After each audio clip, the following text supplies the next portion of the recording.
Hello बच्चों, कैसे हैं आप सभी। होप करती हूँ कि सभी बहुत बहुत अच्छे होंगे। और मैं आप लोग के लिए बहुत बहुत ज़्यादा इम्पोर्टेंट टॉपिक लेकर आई हूँ। ये देख सकते हैं आप, हाइगेंस का सिद्धांत, जो कि है वेरी वेरी इम्पॉर्टेंट। ठीक है, क्या है ये? वेरी वेरी इम्पॉर्टेंट है।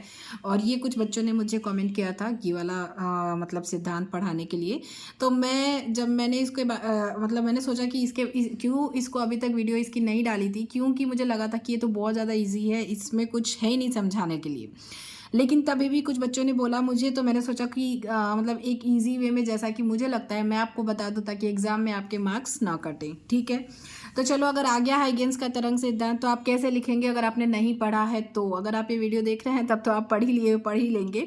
बट अगर मतलब ये है कि जैसे अभी तक नहीं पढ़ा है, अगर मेरा ये वीडियो आप एग्ज़ाम के एक दिन पहले देख रहे हैं तो भी आप एग्ज़ाम में जाकर अच्छा करके आएंगे, मतलब इसको पूरा लिख लेंगे, जिनको भी जो भी ये वीडियो देखेंगे। चलिए देख लेते हैं हाइगेंस का तरंग सिद्धांत। मान लीजिए आपने अभी तक नहीं पढ़ा, आप इसको रट रट के याद कर रहे हैं, मत करिए। ठीक है, रटने की जरूरत बिल्कुल भी नहीं है।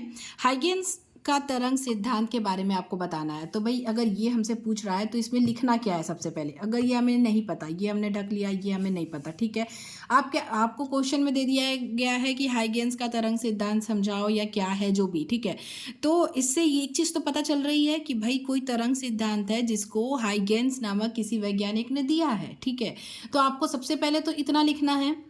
आप जैसे ये उन क्वेश्चंस के लिए भी है जो क्वेश्चंस आप नहीं पढ़ के जाएंगे एग्जाम में। अगर मतलब आपने कोई क्वेश्चन नहीं पढ़ा है और वो आ गया है, उसमें आप क्वेश्चन देख के भी कुछ लाइंस लिख सकते हैं जिससे कि आपको कुछ नंबर मिल जाए। ऐसा नहीं आप छोड़ देंगे तो कोई नंबर नहीं मिलेगा, 0 मार्क्स मिलेगा। और अगर आपने कुछ लिखा तो कुछ तो नंबर मिलेगा भाई। एक नंबर भी बहुत इंपॉर्टेंट होता है बोर्ड एग्जाम में, ठीक है, या फिर किसी भी एग्जाम में। तो क्या हुआ कि हाइगेंस नामक वैज्ञानिक ने तरंगों के संबंध में एक सिद्धांत हमको दिया, तरंगों के संबंध में एक सिद्धांत दिया हमें, जिसे क्या कहते हैं, जिसे हम हाइगेंस का तरंग सिद्धांत कहते हैं। ये आपको इतना लिख देंगे, आप सोचिए आपको इतना आ गया। ठीक है, हाइगेंस का तरंग सिद्धांत क्या है भाई, कि हाइगेंस नामक वैज्ञानिक ने तरंग के संबंध में एक सिद्धांत दिया जिसे हाइगेंस का तरंग सिद्धांत कहते हैं। इतना लिख लिया आपने। अब ये यहाँ पे मैंने लिखा है कि इस सिद्धांत के अनुसार, आप ये मत लिखिए। आप एग्जाम में कैसे लिखेंगे, आप इतना लिखने के बाद आप नीचे ऐसा तरंग का एक डायग्राम बनाएंगे। ठीक है, कि ऐसे ऐसे तरंग चलती है। आप एक और बना देंगे, या फिर एक ऐसे करके सीधा लाइन बना देंगे कि भाई मतलब सिर्फ ऐसे नहीं चलती है तरंग, तरंग सीधी भी चलती है, आड़ी चलती है, टेढ़ी चलती है। तरंग तो किधर भी गति कर सकती है ना, कोई ज़रूरी नहीं है कि तरंग ऐसे ही गति करती है, तरंग सीधी भी जाती है। तो आप यहाँ पे एक सीधा भी बना देंगे, मतलब यहाँ नहीं, मैं ये कह रही हूँ इसके जस्ट नीचे। इससे क्या होगा, आपका जो एग्जामिनर है वो ये देखेगा, उसके बाद वो देखेगा, मतलब डायग्राम देखेगा, मतलब उसके ऊपर इंप्रेशन अच्छा बनेगा। आपको आंसर लिखने का एक तरीका पता होना चाहिए कि आपको किस तरीके से लिखना है, ताकि आपको ज़्यादा से ज़्यादा नंबर मिल पाए।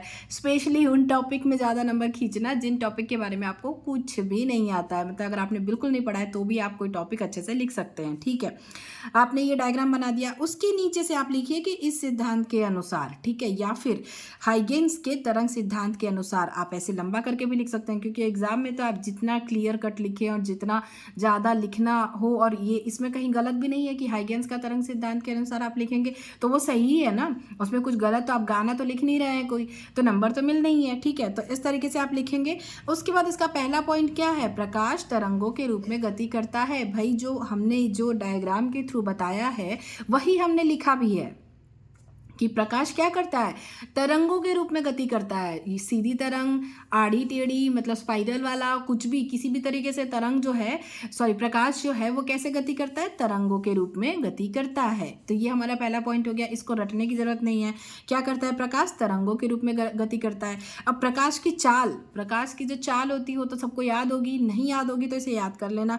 और अगर ये पॉइंट अगर आपको याद नहीं आ रहा होगा तो ये पॉइंट स्किप कर देना, छोड़ देना, कोई फर्क नहीं पड़ेगा। ठीक है, लेकिन अगर आपको याद है तो आप लिखेंगे। और जैसे मैंने इसको ब्लू पेन से लिखा है और इसको ब्लैक पेन से लिख दिया है, थोड़ा हाईलाइट कर दिया है। भाई अगर मुझे कोई चीज़ पता है तो उसको थोड़ा हाईलाइट कर दो, क्योंकि एग्जामिनर को सीधे सीधे दिख जाएगा और वो मार्क्स दे देगा फट से। ठीक है, तो आप या इसको अंडरलाइन भी कर सकते हैं, but black and blue pen ही यूज़ करना है। यहाँ मैंने रेड किया, आपको रेड नहीं करना है, आपको ब्लैक एंड ब्लू पेन से ब्लैक और ब्लू पेन ही यूज़ करना है।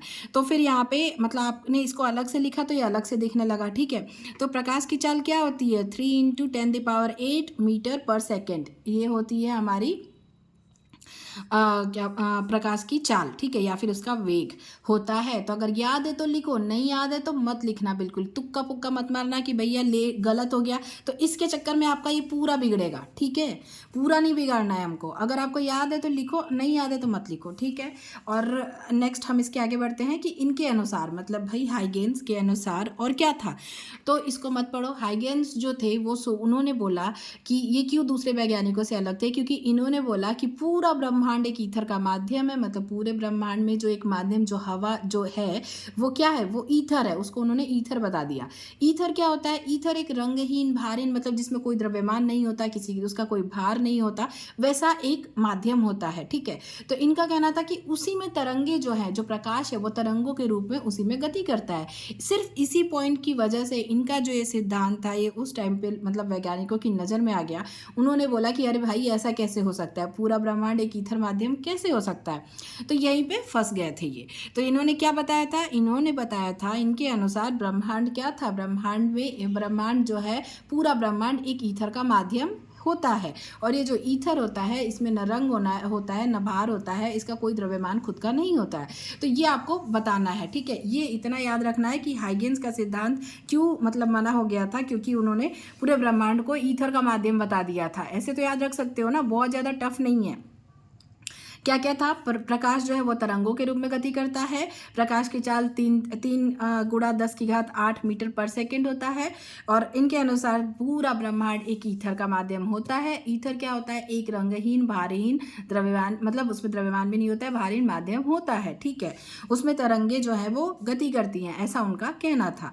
नेक्स्ट हमारा क्या है, प्रकाश का तरंग के रूप में गति करने के कारण, प्रकाश जो है वो तरंग, क्योंकि तरंग के रूप में गति करती है तो उसमें बहुत सारी घटनाएं भी होंगी। तो जब प्रकाश जो है वो तरंग के रूप में गति करती है तो उसमें मतलब अलग अलग घटनाएं होती हैं। वो कौन कौन सी हैं, व्यतिकरण, विवर्तन और ध्रुवण। ये तीनों भी बहुत ज़्यादा इम्पॉर्टेंट है। मैं आपको बता दूं, ये तीनों अलग से भी पूछ लेता है कि 2 नंबर में व्यतिकरण और विवर्तन को समझाइए, या व्यतिकरण की क्रिया कब होती है, घटना कब होती है, कैसे होती है, विवर्तन, ध्रुवण, ये तीनों बहुत ज़्यादा इम्पॉर्टेंट हैं। तो ये तीनों को भी अलग अलग आप तैयार कर लीजिएगा, क्योंकि 2-2 मार्क्स में ये पूछा जाता है। और अगर 2 एक साथ दे दिया तो ये 4 मार्क्स में भी पूछ सकता है। फिर आपको हाइगेंस का तरंग सिद्धांत नहीं पूछेगा, यही दोनों अलग से पूछ सकता है, ठीक है।